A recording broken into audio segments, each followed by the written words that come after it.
देवादिदेव भगवान महादेव शिव और जगत जननी माँ जगदम्बा जी के चरणों में नमन करते हुए मैं यति सत्यदेवानंद सरस्वती शिष्य परम पूजनीय महामंडलेश्वर तुयति नरसिंहानंद गिरी जी महाराज हमारे साथ में हैं। हमारे गुरुतुल्य बाल जोगी बाबा ज्ञाननाथ जी महाराज और हमारे परम आदरणीय विनोद सर्वोदय जी, और हमारे साथ में है धर्मशाला के हमारे साथी, हमारी टीम, हमारे बच्चे। हम लोग यहाँ पे 20 तारीख को आए थे। हम लोग माँ जो हमारी शक्तिपीठ है माँ चामुंडा देवी, वहाँ पे हम लोग माँ पीताम्बरा बगलामुखी का 5 दिवसीय यज्ञ कर रहे हैं। और इस यज्ञ का जो उद्देश्य है कि हमारे सनातन धर्म की रक्षा, हमारे सनातन धर्म के शत्रुओं का समूल विनाश, हम सनातनियों में आपसी भाईचारा, हम सनातनियों की वंशवृद्धि और हमें माँ और महादेव की अखंड भक्ति मिले, हम सनातनियों को सद्बुद्धि मिले और हम सनातनियों को शक्ति मिले।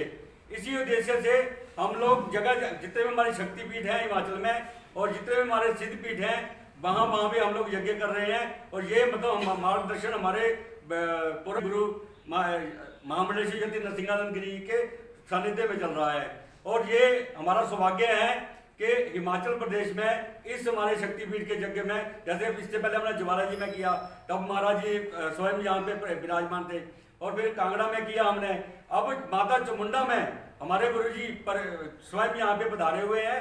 तो हमारा जो यहाँ का यज्ञ करने का उद्देश्य है, यह यज्ञ करने का उद्देश्य है कि हमारे पूरे समाज में, सनातनी समाज में एक जो असुरी शक्तियां प्रबल हो गई हैं, जिसके कारण हमारी जो बच्चियां हैं, जिन बच्चियों को माँ बाप, एक बाप अपनी बच्ची को इतना प्यार करता है कि वो अपना पेट काट काट कर बच्ची को पालता है, बड़ी करता है।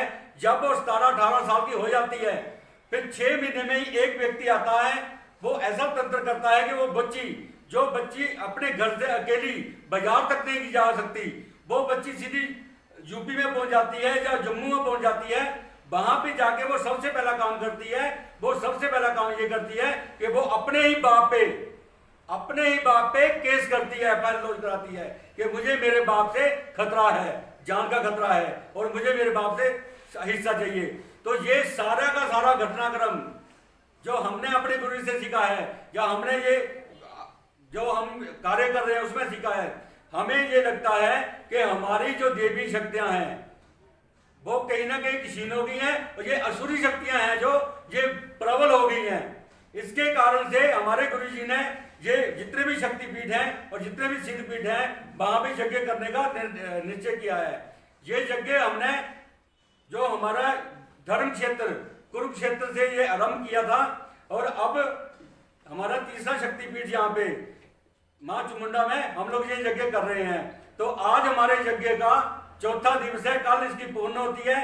तो हमारे गुरु जी यहाँ पे आए हुए हैं, तो इस गुरु जी के यहाँ पे आने का हम लोग ये फायदा लेंगे कि हमारे हिमाचलियों को, हमारे प्रदेश की जनता को, हमारे सनातनी की जनता को हमारे गुरु जी कोई संदेश दे, ऐसा संदेश दे कि जिससे हमारे धर्म की रक्षा हो, हमारी बच्चियों की रक्षा हो, हमारी संस्कृति की रक्षा हो। जी गुरु जी। देवादिदेव भगवान महादेव शिव और जगत जननी मां जगदम्बा के चरणों में नमन करते हुए मेरे साथ बाल योगी ज्ञाननाथ जी महाराज विराजमान हैं, उनके चरणों में नमन करता हूं। मेरे बड़े भाई, मेरे मित्र, प्रख्यात हिंदूवादी विचारक श्री विनोद सर्वोदय जी उन्हें नमन करता हूं, और हमारे शिष्य सत्यदेवानंद जी और मेरे जो शिष्य हैं, साथी हैं, मेरे बच्चे हैं, आप सबको बहुत बहुत आशीर्वाद देता हूं। माँ और महादेव की कृपा से, उनकी प्रेरणा से हमारे मन में ये आया कि सनातन धर्म को जगाने के लिए, क्योंकि हिंदू तो हमसे जागा नहीं, हिंदू को तो हम जितना समझाने का प्रयास कर रहे हैं, हिंदू उतना ही अपने पथ से और विचलित होता जा रहा है। पहले लड़ाइयां कम से कम किसी बात पर तो होती थी, आजकल तो पूरा मीडिया, पूरा देश केवल इस बात पर बहस कर रहा है कि संसद में एक नेता किसी को कुछ कह देगा और उस पर बहस शुरू हो जाएगी। हमारी हजारों बहन बेटियां रोज कट जाती हैं, लव जिहाद में मिट जाती हैं, बिक जाती हैं, मार दी जाती हैं, उसकी चर्चा ही हमने खत्म कर दी। कितने अत्याचार हिंदुओं पे हो रहे हैं, अब उसकी चर्चा ही हमने खत्म कर दी, क्योंकि हिंदू के दिमाग में केवल राजनीति के कूड़ा और करकट के अलावा कुछ बचा ही नहीं है। और मैं समझता हूं कि यह देवीय प्रकोप है हम पर, कि हम मूल प्रश्नों से भाग रहे हैं, केवल नकली बातों की चर्चा करते हैं। अभी किसी स्टालिन ने कह दिया सनातन को, समाप्त करो। अरे रावण सनातन को समाप्त नहीं कर पाया, हिरण्याक्ष सनातन को समाप्त नहीं कर पाया, हिरण्याक्षिपु सनातन को समाप्त नहीं कर पाया, महिषासुर नहीं कर पाया, मोहम्मद नहीं कर पाया, ये क्या कर पाएंगे? अगर सनातन समाप्त होगा तो हमारे बुरे कर्मों से होगा। जब हम सनातन को समाप्त करने का प्रयास करेंगे, सनातन सब तब समाप्त होगा, जो कि हम कर रहे हैं। हम सनातन धर्म की रक्षा के लिए, अपने परिवार की रक्षा के लिए कुछ भी नहीं कर रहे हैं। कि मेरा हिंदू समाज से अनुरोध है, महाराज जी का अभियान जो हिमाचल में चल रहा है और हम इसे पूरे देश में लेकर जा रहे हैं, इसको बल दीजिए, अपने देवताओं की सही तरह से पूजा उपासना करिए, देवताओं से कामना करिए और धर्म को बचाने के लिए जो कुछ भी कर सकते हैं वो जरूर करिए। मैं धर्मशाला के पत्रकारों को कल जो हमारे महायज्ञ की चामुंडा तीर्थ में, चामुंडा जो हमारा शक्तिपीठ है, उसमें जो कल हमारे यज्ञ की पूर्णाहुति है, उस यज्ञ की पूर्णाहुति में पत्रकारों को निमंत्रित करने के लिए यहाँ आया हूं।